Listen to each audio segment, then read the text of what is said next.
بسم الله الرحمن الرحيم الحمد لله رب العالمين والصلاة والسلام على خير خلق الله محمد وعلى آله وأصحابه الكرام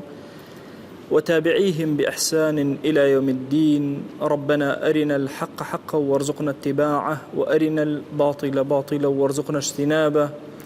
ربنا آتنا في الدنيا حسنة وفي الآخرة حسنة وقنا عذاب النار.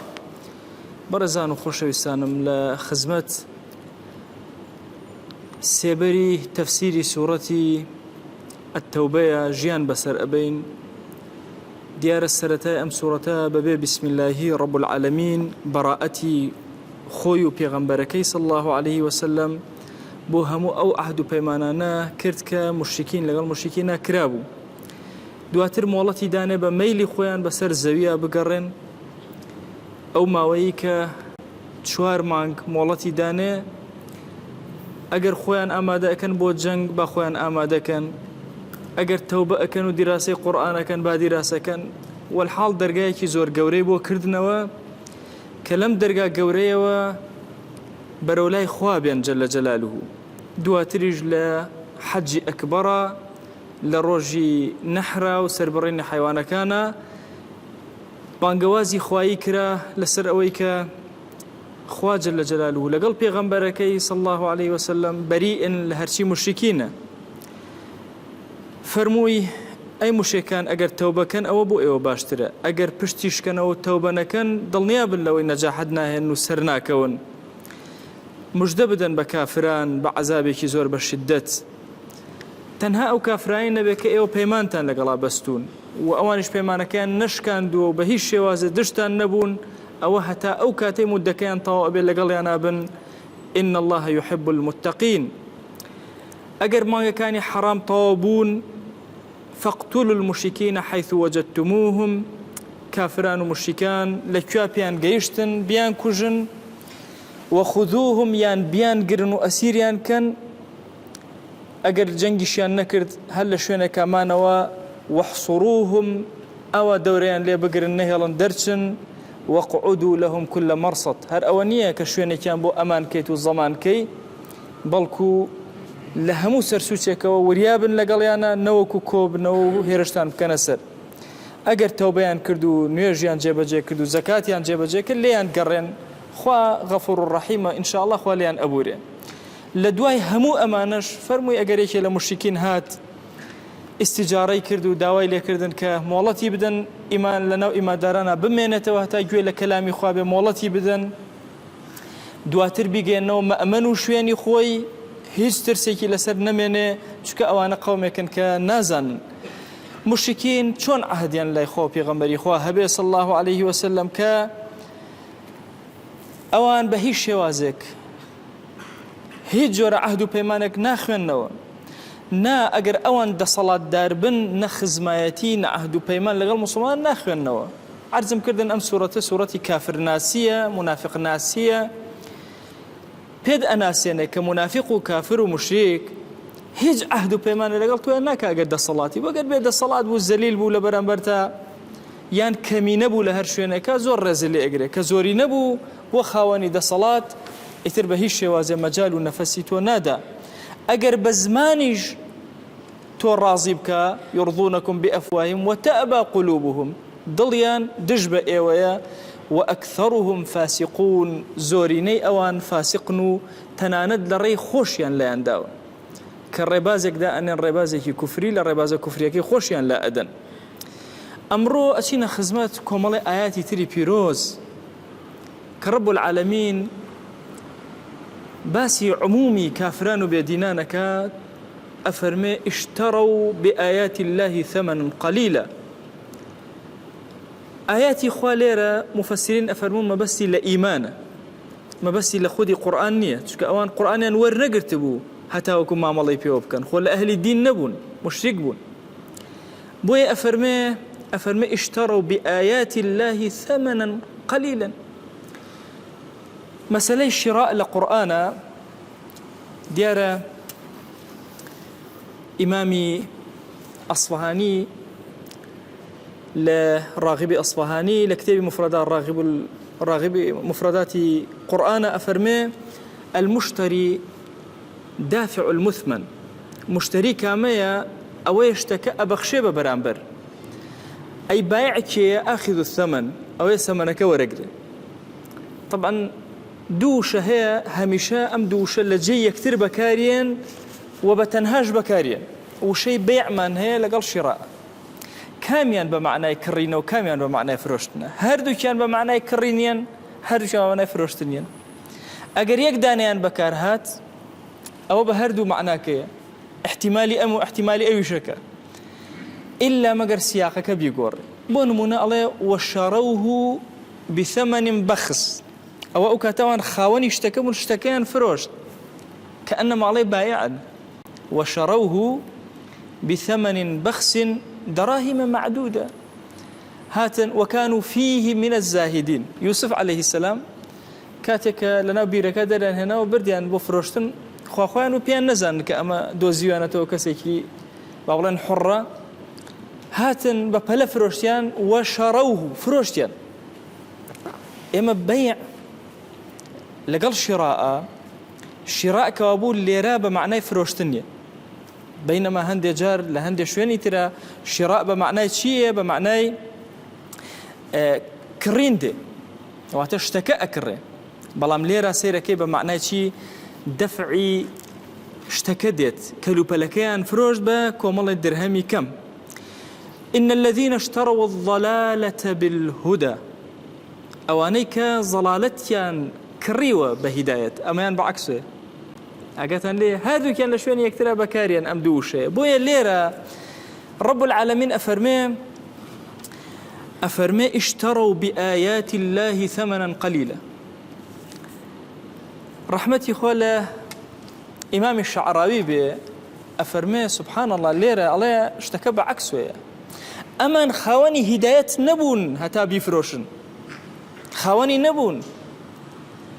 نيان كريبو هتا بيفروشن خواني نبون رب العالمين أفرمي أمانا هدايتيان فروش بكومل اشتي زور بتشوك زور كم بها همو أمين للدنيا هي كم بهايا بلا برامبر بهداية بوي أفرمي اشتروا بآيات الله ثمنا قليلا ثمنك زور كم زور ضئيل بتشوك أويك أمان فروشتيان لإيمان بيركن وبيغمبري خواه صلى الله عليه وآله وسلم لمكة أم جمالي إسلامي بيشكش كردن هاتن أمان أم جمال جواني إسلام بم عظمتي خوي كأنما هم ينبون بخاوني بلان فروشتيان بدنياكي بسيط كتشوك بيغمبري خواه صلى الله عليه وآله وسلم نوري نبوة لنا وأنا أبو هندي لمفسرين فرمانا نا أم آية فيروزيان باسي مدينة باسي يهود ونصارى هندي هدايتيان ورقرتبوا لكتابة كاني خويانا هاتن بكومل اشتي دنيوي بتشوك ما ملايكي زور دوراويان كرد هاتن اشتقران بهاكي خويان كآياتي خوابو بكومل درمي زور كمو بلو بوستو باي دنيوي فروشتيان وكرنو فروشتنيكي ناجحيان كرد لدوايا سرت هاي آياتك واهستكي لو أتي أو يهود النصارى بقوة تربية لو مسألة بلام دوايك أفرمي فصدوا عن سبيله أو أنا ريان قرت للريبازي خواه جل جلاله مسألة صد لزمان عربية يعني الانصراف عن الشيء والامتناع عنه اشتيق لسر اشتيق لا بدي والري لي بقري يعني أم شكانها تنشيان كرد ريان للدعوة بانقواز كرد كيبون أواني سخترين الرقريان كرد بريتيبون لمشركين بريتيبون لقريش أما الدليل لسر أويك اشتروا بآيات الله هرباسي قريشك يعني بيغمبري خواه صلى الله عليه وآله وسلم هاتنا أوان بيامي شيريني بو أوان هنا أوان لبركو مليشتو هواي دنياوي وازيان لو بيامي شيريني هنا كأنما بونا خاوني دوايش فروشتيان بكو ملي بهاي دنياوي زور كم فصدوا عن سبيله أزان مشركين قريش شيان كربو الرقري لم برنامه هولدان بدرو خسنوي بيغمبري خواه صلى الله عليه وآله وسلم ئەیانزانی تەئسیراتی خۆشەویست زۆرە بۆیە محاولەیانە کرد ڕێگریان لە خەڵکیشە کرد بۆی خەڵک لێ نزیک نەبێتەوە محاولەیانە کرد لە هەموو شوێنەکانەوە هەوڵیان ئەدا نوری نبووەت نەهێڵن بڵاو بێتەوە لە لێدانی هاوڵان لە عەزەتدانی هاوڵان لە دەرکردنی هاوڵان حتى هجرەتی پێغەمبەری خوا صلی الله عليه و آله وسلم ئەزانن بە چه زەحمەتێکەوە وڵات و نیشتیمان و شاری خۆی بەجێهێشت فصدوا عن سبيله بهمو ڕێبازەکانی ڕێگرتن ڕێبازی خوایان جەل جەلالوهو ڕێگرت نەیان هێشت بڵاو بێتەوە هەوڵیاندا بیکوژێننەوە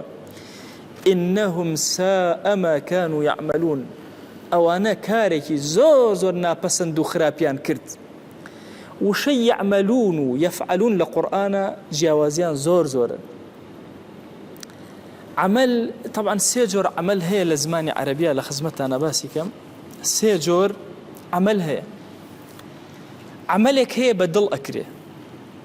پێوتێ ئەعمال القلوب بۆ نمونە ئیخلاس تۆ ئەجری زۆر لەسەر وەرەگری ئیخلاس عملی قەلبە گومانی باش بە موسڵمانان بردن و دڵ صافی بەرامبەر بە موسڵمانان عملی قەلبە پێشەوتێ عمل ئیش دڵ ئیش ئەکا مەرجنی هەر دەسوپل لە ئیشکە دڵ ئیشەکە ئەوەی کە دەسوپلەکەوە فعلە زمانیش کە قسە ئەکا هەر پێوتێ عمل هەر پێوتێ عمل کردەوەکانی خۆشە هەر پێوتێ عمل کەوا بۆ عمل زۆر شامیلە ئەم ئاەتە پیرۆزە دەلیلە لەسەر ئەوەی کە کافران بە دڵ ڕێگریان ئەکرد بە زمان ڕێگریان ئەکرد بە کردەوەکانیش ڕێگریان ئەکرد بە دڵ چۆن ڕێگریان ئەکرد بغزاندنی پێغەمبەری خوا صلی الله عليه و آله وسلم لە ناخیانەوە الصادق الأمين بە زمان ڕێگریان لە خەڵکە کرد بە کردەوەش عەزەتی موسڵمانان ئەدا ڕێگریان ئەکرد بە هەر سێکیان إنهم ساء ما كانوا يعملون نەیفەرموو يفعلون چونکە بە دڵ و بە زمان و بە کردەوە بە هەموو شتێک ئەوە عمل ئەگەر بیوتە يفعلون تەنها کردەوە چکە فعل تەنها بۆ کردەوە بەکاری إنهم ساء ما كانوا يعملون جارێک ترە فەرمێ لا يرقبون في مؤمن إلا ولا ذمة کورەوانە عهد و پەیمانیان نییە ها خزمایەتی و عهد و پەیمان و خۆشەویستی و ئەمانە هیچ ناخوا کاتێ زاڵ بوون کافران و بێدینان هیچ حیسابێ بۆ تۆ ناکەن تۆی مسلمان زۆر کات غافڵانە لەگەڵ کافر و بێدینە مامەڵەک خوا جەل جەلالوهو بڕانوێتیەوە پێی ناساندوین کافران هەمویان وەکو یەک میلەت کارەکەن لا يرقبون هەر هەمویان پێکەوە بە هیچ شێوازێ مراعاتی نە ئیلا ئەکەن نە ذمە نە خزمایەتی ئەکەن نە عەهد و پەیمان ئیمامی نەسەفی لە تەفسیرەکەیە قسەیەکی جوان ئەفەرمێ ئەم ئاەتە لەگەڵ ئاەتی پێشووە جیاوازە ئاەتی پێشوو فەرمووی چی فەرمووی لا يرقبون فيكم إلا ولا ذمة أي أصحاب خطابك برامبر بأصحابه أم مشركين ناو قريش بخاصي وتويتي تنها أم مشركان برامبر بأيوة بهي شوازي عهد وبيمان وخزماتي ناخنوا يوج ما يخنوا ليرة فرموي لا يرقبون في مؤمن إلا ولا ذمة احتمال باس يهودك وكو إمام الشوكاني لفتح القدير أفرمي وابن كثير وأنهم يعني روايتي عن كردوة بيك الرواية كان لا تفسير كان إخوانا ممكنة أم آيات باس يهودك كيهود شون مشركين بعهد بيمانا خزماتي ناخوين يهود يشبه همان شواز يان أو تاتنهام بس لشيء لا مشركين بلام أم آيات هزب عمومية أكي وكو نسفي أفرمي لا يرقبون في مؤمن أفرمي ما الدليل نەگهر بەرامبەر بە ئێوە ئاوهان کافران هەتا کۆتایی ژیان هەر ئیماندارێک لەسەر زەوی ئیمانداری ڕازگۆ و ڕاستەقینە کافران و بێدینان نەخزمایەتی نە عەهد و پەیمان لەگەڵیان نابەنە سەر هەر ئەوەندەی ئیشیان بە کەسە موسڵمانەکە نەما تێبەرە بن بۆیە یان زاڵ بوون بەسەریا دەسەڵاتیان پێیا کرد كيف وإن يظهروا عليكم لا يرقبوا فيكم إلا ولا ذمة زاڵ بوون بەسەرتانە خزمایەتی و عەهد و پەیمان ناخوێنەوە كوابو أم آياتي دوهما قشتگير ترى آياتي يكام خلاصة ترى وأولئك هم المعتدون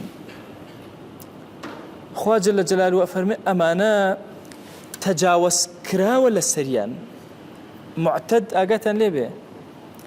اسمی مفعولة يعني أمانة زيادة رويان كراوة السر نالا زيادة رويان كردوه باشە چۆن مشرکین زیادە ڕەویان کراوەتە سەر ئەفەرمێ بەم هەڵوەشانەوەی عەهد و پەیمانە بەم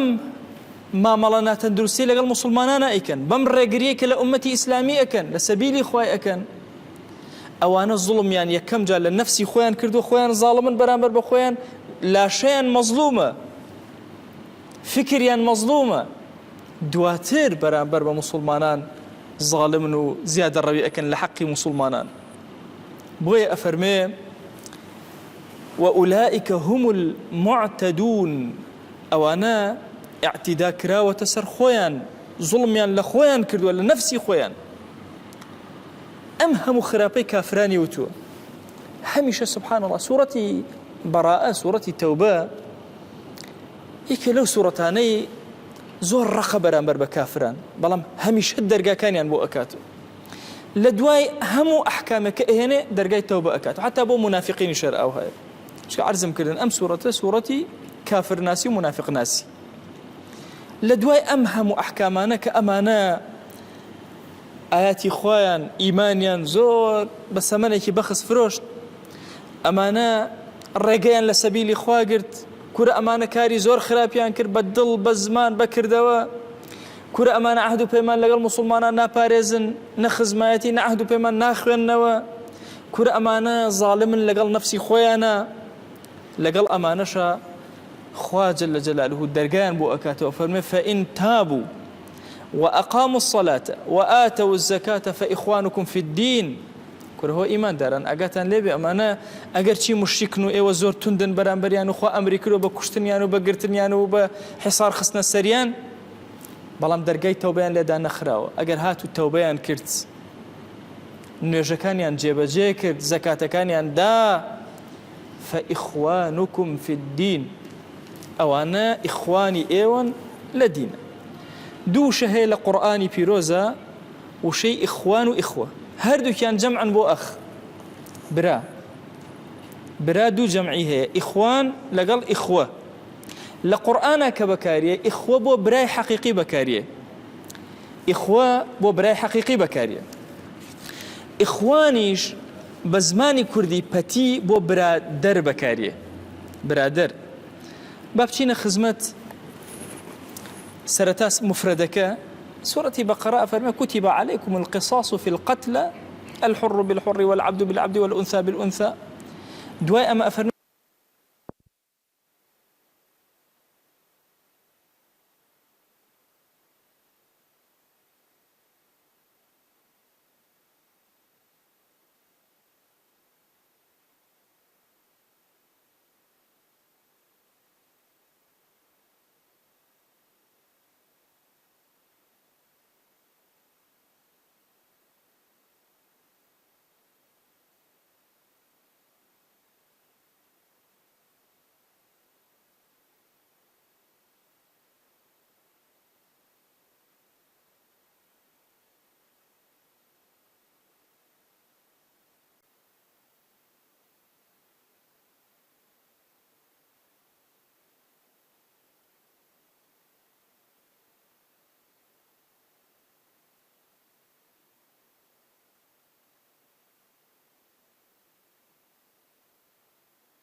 بقريناوە بۆیە ئەفەرمێ بۆی ڕۆحی دووەم نەڕوا فەمەن عوفیە له من ئەخیه شەیئون ئەمە وشەی ئەخ هاتووە لە قورئان خۆ ئەم کەسە برای نییە کە کوشتوێتی وشەی ئەخی مفرد بەکار هات وشەی ئیخوە بۆ برای حەقیقی کە بەکاریە ئەفەرمێ لە مەسائلی میراتە هەر هەموو دیقەت ئەدەی فإن كان له إخوة فلأمه السدس فإن كانوا إخوة رجالا ونساء فلكل واحد منهما أو باسي براي دايكي أكا وهكذا وشەی ئیخوە بەکارەهێنێ لە مەسەلەی میراتە، چونکە ئەوە میرات لە یەکە بن برای دایک و باوکن یا برای باوکین یا برای دایکین، ئیخویان بۆ بەکارەهێنێ. لە قسەی یوسف عەلەیه السلام ئەفەرمێ فجاءوا أباهم عشاء يبكون. جايكتر أفرمي إخوة يوسف، إخوة يوسف بو براي بون براي باوشي دايكي بون، لا بس براي باوشي بون، هر إخوة بكاريني، إخوة بو براي باوشي بكاري بو دايكي بكاري بو دايكو باوشي بكاري لقرآن. لما سلي كلمي إخوانا بزانت شون رب العالمين بكاريني أفرمي واذكروا نعمة الله عليكم إذ كنتم أعداء فألف بين قلوبكم فأصبحتم بنعمته إخوانا. إيوه إيمان دار دجبون بيكتر خوي ألفتي لبينتانا دروس كد بون بإخواني يكتر بون ببرادري يكتر أو السرتاي إيمان دار كيتناو بازنا إيمان وبيت برادر بلام أجر ورده بلاي إيماني من زيادة كلنا ويكترا بيك وما ملمان كرت بلاك برزبيته وها بزن لإخوانية درس شيء أبيت إخوة بوي أفرمي إنما المؤمنون إخوة. إيمان داران وكو براي دايكو باوشي أوان لقال يكترا أبوشي وازا. طبعا مصعب كر عمير قصيكي زور جواني ومشهوري هي برايكي هي ناوي أبا العزيزة. طبعا أزان المصعب تشن جوان والرازا وجلي ناسك بوني خوش لنا مكيا نازاركي دايكي كاتك تشريفي أجت مسلمان أبيت أوهم عزة عقوبة ودوات كم سفير إسلام أو أجتنا مدينة ويلها تبجلي زور شري لبركت جاري كان بيستيكي زور رقي لبراو پیغمبری خوا صلی الله عليه وسلم بینی چاوی داخس لهند الروايات أفرمي قرياب أوجل شراني كالبرياتي بيري بوانا خوشكي ناو مكيه كوتو أم قنجة جوانا إسا أولياتو لغزوي بدرة أبا العزيز جيرة يكيك لأنصاري كان قرتبو نابي أبا اليسر بو أبا اليسر قرتبو تندسي قرتبو رأيك يشا مصعب بيني وتي تشاك بيقرأ جوان بي بسروا بخوا أو دايكي هي أشدد أسيرك فإن أمه غنية كرة تشاك بيقرأ تون بي بسروا بخوا دايكي زور دولة منا باري باشدا الله أبا العزيز بيوتي تخوا تو براي تو أمام بيض أي تو براي من نيت وتي والله تو برام نيت أو برام أبا اليسر سيركا أما خو براي حقيقية ليرا بلام سيركا براي ديني هندجار رتبة كيبر زبتو إنما المؤمنون إخوة أقات أستيوي كأنما براي دايكو باوكيت بويا بيغمري خوا صلى الله عليه وآله وسلم يكي لكار زور قرنجا كان لنا ومدينة يا لقال أوي برايتي لنيوان أنصار برايتي لبين أنصار وأوس وخزرجة دروس كرد هاد يكيك برايتي لبين مهاجرين وأنصار دروسك شون برايتيك هر يشيك لواني كبيغمبري خوا صلى الله عليه وسلم لما كهالي بجاردو برايكي دانا ولا جيا لقال يا لنا مدينة إلا لروي نسبة وخزماتي كان هي بويا بيان وترى أمانة أخوي إسلامي جورتر إخواني إسلام إخواني وكويا بالله برادر إخوي يعني براي حقيقي بويا هندي جار كباسي بيغمبران أكا عليهم الصلاة والسلام رب العالمين لقرآن باسي براءك أو نددل صوزا لقال قومك إخويا خواجة لجواب برا باسيك هندي جار فكرة كبول الصحوية الإسلامية لأنه وتكان زور باوبو أنو نابي بكافر بالله براء بالله برادر باركو لقرآن بيغمبران برامبر بقوم كان مشرك بيدين وشيء أخبكار يعني رب العالمين برا هند جار لدل صوزي زورا بكارية بويا رب العالمين إنزارك إما أكا أم آياتنا هموي أحكامه بسر كافران وبيدينا باش كافري بتو ناسي وأما حال وأما مقاميتي بلام أجر توبي كرد أجر نجي جيبجي كرد أجر زكاتي دا فإخوانكم في الدين أو أنا إخوان براي ديني إيوان أجاتن لبي أفرمي فإخوانكم في الدين طبعا مسألة هي آية هيج عملك لعمل كان إيماني إنسان هلا وشينته طبعا أصل لإما ئیمانداری کەسێک کە ئیمان شاهدی ئیمان چیە؟ شاهدی ئیمان شتی نەزەریات نییە.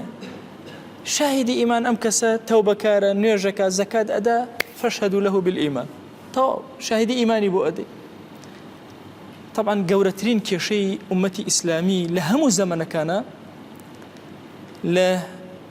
کۆتایی زەمانی ئیمامی عومەر و زەمانی ئیمامی عوسمانەوە و دواتر زەمانی ئیمامی عەلی و لە دروستبوونی خەواریجەوە بەتایبەت هەمیشە خەڵکی موسڵمان هاتووە بزانێت چ موسڵمانێ دەرکا، نەهاتووە کافر بێنێتە ناو دینەوە، هاتووە دائما متابعی موسڵمانی کرد. وەڵا ئەو خەلەلەی هەیە، ئەو خەلەلەی هەیە، ئەو خەلەلەی هەیە، کوڕی کێمان خەلەلمان نییە. يعني تصور کە نظريات لعقيدة إسلامية زورتر للتثبيت لإثباتك، يعني هو إثبات العقيدة أن تؤمن بالله وملائكته وكتبه ورسله واليوم الآخر، يعني أو يكفي غمري خاص الله عليه وآله وسلم بأصل إيمان باسي كده وششكه وتواو ما عدا هم دارشتني علماء أم دارشتني علماء هر يكون نظري هي أبو عقيدة إسلامي كزنات وأنا بالله أم سنوري من إتر تواو أو يترهم بودره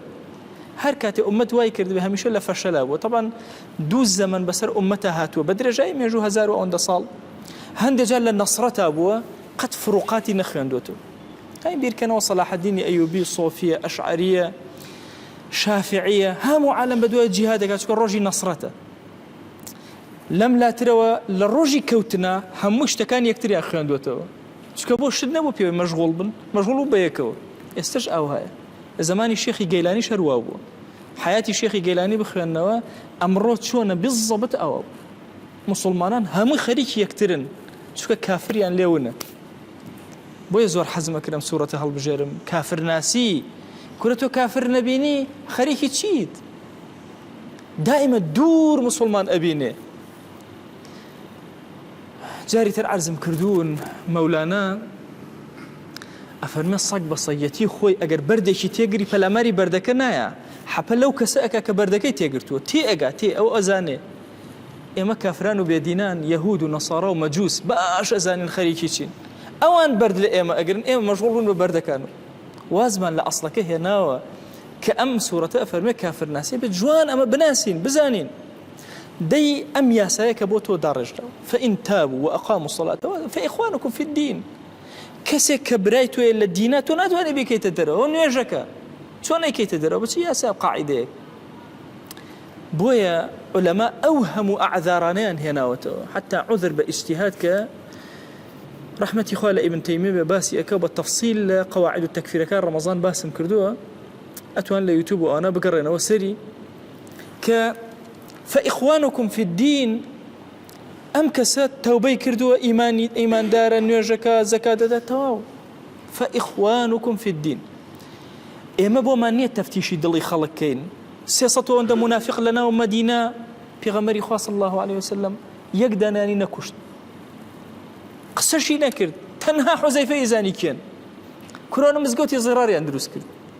مزگەوتەکەیان بەسەرا سووتێنرا خۆیان نەکوژرا خۆ سوورە زانی کێ بوون مزگەوتەکەیان دروست کرد بۆی فتنە دروستکردن ناو مسلمانانە بۆ نحن نحكم بالظواهر والله يتولى السرائر بس خوا خۆی لەگەڵ سڕەکانە مامەڵەکە ئێمە بۆمان نییە کەشفی حەقیقەتی دڵی خەڵککەین سەیری زاهیرەکەین کەسێکی مشریک هاتووە زۆر ڕقم لێتی زۆر مشریکە تەوبەی کرد نوێژی کرد زەکاتی دا فإخوانكم في الدين ئەوە برادەری منە لە دینە بەخوا لە ئیمانداریە تۆزە مایەوە ئینەمە المؤمنون ئیخوەکم برای حەقیقی لێیە لەگەڵ منە چۆن براکەم چۆن خۆشم ئەوێ لەگەڵ بە هەمان شێواز براکەم برامە برا وردە لە دینداریە جیابین ئەبێتە برادەرم واضحە مافەکانی خۆی وەکو برا هەمووی ئەدەمێ بەڵام ئەو برا حەقیقەتێ وردە لەگەڵ دوورەکەوێتەوە حتا میرات لە یەکتری ناگری ئەزانی یەکێک لەو شتانەیە کە ئینسان میرات لە یەکتری قەتعەکە اختلافی دینە کەسێک سەیرەکەی براتە باوەکتە کوڕی خۆتە کە بێدین ئەبێ ئیتر میرات لە یەکتری ئەم دوو کەسە نابن چونکە اختلافی دین کەوتۆتە بینیان ئەوەیان بۆتە یەهودی ئەمەشیان مسلمانە ناوەڵا ئەمە یەهودی بوو مسلمان بوو ئیتر میرات لەوان نابە بۆیە دائیمە ئەو یەزیدیانەی کە مسلمان ئەبن حق مسلمانان زۆر ئاگیان لیان بێت چکە بۆ هیچ میراتی نابن حتى لە شاری خۆمانە مەسەلەن هاوارەکان کە مسلمان ئەبن تەواو ئیتر لە زەوی و زار و هەموو شتێک ئەبڕێن هیچ میراتێکیان بەرناکرێت بۆ چکە اختلافی دین لە نێوانیانە دروست هەندێک لە عولەما فەرموویانە ئەمە دەلیلە لەسەر ئەوەی دوو جۆر لە عەمەل دوو جۆر لەناو دینە علامەتی گەورەی ئیمانن و ئەگەر ئەم دوو جۆرە عەمەلە نەبن برایەتی ئیسلامی دروست نابێ ئیخوانکم فی الدین دروست نابێ بریتیە لە نوێژ و زەکات بە تایبەتی نوێژ چکە زەکات هەندێک کەس پارەی نییە زەکات نادا بەڵام نوێژ هیچ مەجالی تیا نییە نەخۆشی پەککەوتەی لەسەر جێگەی هەرە بێ جێبەجێکی بۆیە تەرکیزیان لەسەر نوێژ زۆرتر داناوە عولەما بۆیە لە هیچ عەمەلێکان نییە اختلاف لەسەر کوفر و ئیمان بۆ نمونە مەسەلەن کابرا لە حەجە پارەی هەیە بەڵام تەمەڵە حەج ناکە یەک زانان نییە لەسەر زەوی پێ بڵێ کافر هیچ کەس پێ ناڵ بۆ ئەڵەن کاکە تەمەڵە ئیشەڵڵا ئەخوا هیدایەت یا ڕۆژ لە ڕۆژە هەرەچێ زەکاتە زەکاتەکەی دەرناکە ڕەزیل و چروکە پێ ناڵێن کافر هیچ کەسێک پێ ناڵێ کافر ئەوە لە کاتێکە پێ ئەوترێ کافر کە عینادەکە بڕوای بە زەکات نامێنێ بڕوای بە حەج نامێنێ بەڵام لە نوێژە اختلافەیە عولەما ئەبنە دوو بەشەوە ئایا کەسێک کە نوێژی نەکرد بە تەمەڵی یا نوێژی نەکرد بە بڕوانە بوون ئەگەر بە بڕوانە بوون هەموو متفقن کافرە ئەگەر بە تەمەڵی بوو اختلاف هەندێک لە عولەماڵێن کافر هەندێک ئەڵێن ناوەڵا کافر نییە ئەوەشی کە ئەڵێن کافر نییە وەکو مەزەبی خۆمان مەسەلەن ئەفەرموون ئەبێ بکوژرێت لەسەر ئەوەی کە نوێژ ناکات بەڵام بە ئیمانداری ئەکوژێ بە حەد ئەکوژرێ چۆن کەسێ بکوژێتەوە بە حەد ئەکوژرێتەوە ئەمیش بە هەمان شێواز ئەگەر هاتو هەر نوێژی نەکرد کورە نوێژکە تەمەڵ دەبی کە هەروتی نایکەم لە ئەخیر ئەکوژێت هەندێک عولەما لە حەنەفیەکان وتوانە حەبز ئەکرێ حتى نوێژ نەکابەر نادرێ بۆ ئیلا مەجبور بێ نوێژکە بەڵام لە مەزەبی خۆمانە تەنها دوو نوێژ مۆڵەتی ئەدرێ نەهاتەوە سەر نوێژەکانی ئەکوژرێ بەڵام حەدەن لا کوفرن بە حەد ئەکوژرێ موسڵمانە ئیماندارە لە قەبرستانی موسڵمان ئەنێژرێ کف نەکرێ دف نەکرێ نوێژی لەسەر ئەکرێ بەڵام بە حەد ئەکوژرێ بۆیە ئەم ئاەتە گەورەیە یاسایەک لە مێشکی منە دائەنێ برای دینی من کێیە تەوبەکار نوێژکار زەکات دەر تەواو ئەمە برای دینی منە ونفصل الآيات لقوم يعلمون ئەم ئاەتانە تەفسیل پێ ئەدەین درێژیان ئەکەینەوە بۆ قەوم و گەلێک کە تێبگەن بیانەوێ فێر بن بیانەوێ بیرکەنەوە باشە لەوە ئەچێ کەسێک بڵێ بۆ ئەمەندە ئەم ئەحکامانە درێژ بوونەوە بۆ ئەمەنە ڕەب العالەمین تەرکیزی لەسەر ئەو بابەتی کوفرناسیە کرد ئەفەرمێ ونفصل الآيات لقوم يعلمون بۆ قەومێکەوە عالم بن قەومێکە جاهل بن زۆر زەحمەتە هەرچی بۆشیان درێژکێتەوە فائیدەی نیە ئەم چەند ئاەتە پیرۆزەکە ئەم شۆ لە خزمەتیا بووین کورت و پوخت کۆمەڵە صفاتی کافرانی پێوت کافران هەمیشە هاتون ئیمانە جوانەکە کە ئەنەما مامەڵەیەکیان کردو بازرگانێکی دۆڕاویان کردووە هاتون بە کۆمەڵەشتی دنیاوی بەخس کە هیچ ئیسفادەی نییە هاتون بەوە مامەڵەیان کردووە لەگەڵ دینداریانە هاتون ڕێگریان لە دین کردووە خراپترین کارەکانیان جێبەجێ کردووە کورە ئەوانە عهد و پەیمانیان لەگەڵ هیچ ئیماندارەکانیە تا ڕۆژی قیامەت خزمەتی ناخوێننەوە ئەوانە زاڵمن بەرامبەر بە نەفسی خۆیان لەگەڵ هەموو ئەمانەشە ئیمانداران ئەگەر تەوبەیان کرد و گەڕانەوە نوێژەکانیان جێبەجێ کرد و هاتن زەکاتەکانیان دافە ئیخوانکم فی الدین برای دینی ئێوەن ونفصل الآيات لقوم يعلمون ئەو ئاەتانەمان جوان ئەوە بۆ ئێوە ڕۆشن کردەوە بۆ ئەوەی جوان لی تێبگەن و محافەزەکەن لەسەری و تند لەگەڵ یابن و لە خزمەتیا بن خوای گیان ئێمە ئەم ساتانەی عومرمان یا ئیلاهی لە خزمەتی قورئانی پیرۆزی تۆیە بەسەر برد یا ئیلاهی دڵمان ڕۆشن کەرەوە بە قورئان یا ئیلاهی ماڵەکانمان ڕۆشن کەرەوە بە قورئان یا ئیلاهی گۆڕەکانمان ڕۆشن کەرەوە بە قورئان یا ئیلاهی قورئان بکەرە شەفاعەتکاری ڕۆژی مەحشەرمان یا ئیلاهی بەهۆی قورئانەوە لە بەهەشتا بەرزمان کەرەوە یا رب العالمین خوای داوات لێ ئەکەین بە ڕەحمەت و بەزەی خۆت ئومەتی پێغەمبەری خوا صلی الله عليه و آله وسلم زۆر لە زەلیلیە زۆر لە زەحمەتایە هەموو کافرانی جیهان لەسەرمان کۆبوونەتەوە یا ئیلاهی چاوەڕێ ڕەحمەتی تۆین کە دڵەکانمان یەکخەی ماڵەکانمان یەکخەی نەسڕەتمان پێ عەتاکەی یا ئیلاهی اختلافمان زۆرە تۆ خۆت یەکمان خە تۆ خۆت دڵمان یەکخە نەسڕەتمان بدەرێ بەرزمان کەرەوە یا ئیلاهی داوا لێ ئەکەین بە ناوی جوانت بە صیفەتی بەرزە بە ئیسمی عەظەمت بەزەی و کەڕەمی خۆت بەسەرمانە ببارێنە عەفو و عافیەتی خۆت بەسەرمانە ببارێنە پەنامان بدە لە خراپەکاری یا ئەکرەمە الئەکرەمین یا ئیلاهی داوا لێ ئەکەین بە ناوی جوانت بە صیفەتی بەرزە بە ئیسمی عەظەمت خوای لێت ئەپارێنەوە لێت ئەلاڵێنەوە یا ئیلاهی لە هەموو گوناهەکانمان ببوورە گوناهی ئاشکرا و پەنهانمان گوناهی زانین و نەزانینمان یا ئیلاهی گوناهی لەمە و پێش و لەمە و دوامان یا ئیلاهی داوا لێ ئەکەین بە ڕەحمەتی خۆت گوناهی گەورە و بچووکمان بمان بوورە یا رب العالمین خوایە لە گوناهی دایک و باوکمان ببوورە لە گوناهی برا و خوشەکانمان ببوورە لە گوناهی خزم و کەسوکارمان ببوورە لە گوناهی خێزان و هاوسەر و مناڵمان ببوورە یا ئیلاهی لە گوناهی دراوسەکانمان ببوورە لە گوناهی خزم و ئەقربامان ببوورە لە گوناهی مامۆسا و قوتابیمان ببوورە لە گوناهی ئومەتی پێغەمبەری خوا صلی الله عليه و آله وسلم ببوورە یا ئیلاهی ئەم ئومەتە لە هەر شوێنێکە هەن لە چه زەمانێکە بوون لەمە و دوا ئیماندارانەکە یەنە سەر زەوی یا ئیلاهی ئێمە داوای لە خۆشبوون بۆ هەر هەمویانەکەین و لە هەمویان ببوورە یا رب العالمین خوایە لە گوناهی مردوەکانمان ببوورە یا ئیلاهی تایبەت مردووی مسلمانان تایبەت تریش ئەو مردوانەی کە بێکەسن و کەس نییە دوعایان بۆ بکە لەم میحراب و منبەرەوە ئێمە داوات لێ ئەکەین یا ئیلاهی لە گوناهی هەمویان ببوورە یا رب العالمین خوای گیان سڵاوی ئەم مەجلیسە ئێمە بگەێنە پێغەمبەری خوا صلی الله عليه و آله وسلم خۆشەویستی دڵی ئێمەی بۆ بەیان کە یا ئەکرەم الئەکرەمین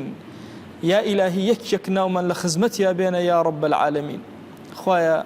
بمان گێڕە لەو عەبدانەی کە تۆ لێیان ڕازی ئەبی خوایە لێمان ڕازی بە خوایە لێمان ڕازی بە خوایە لێمان ڕازی بە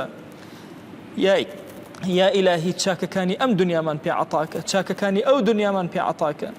لەم دنیا سەرمان بەرزکە لەو دنیا لە حوزوری خۆتا سەرمان بەرزکە یا رب العالمین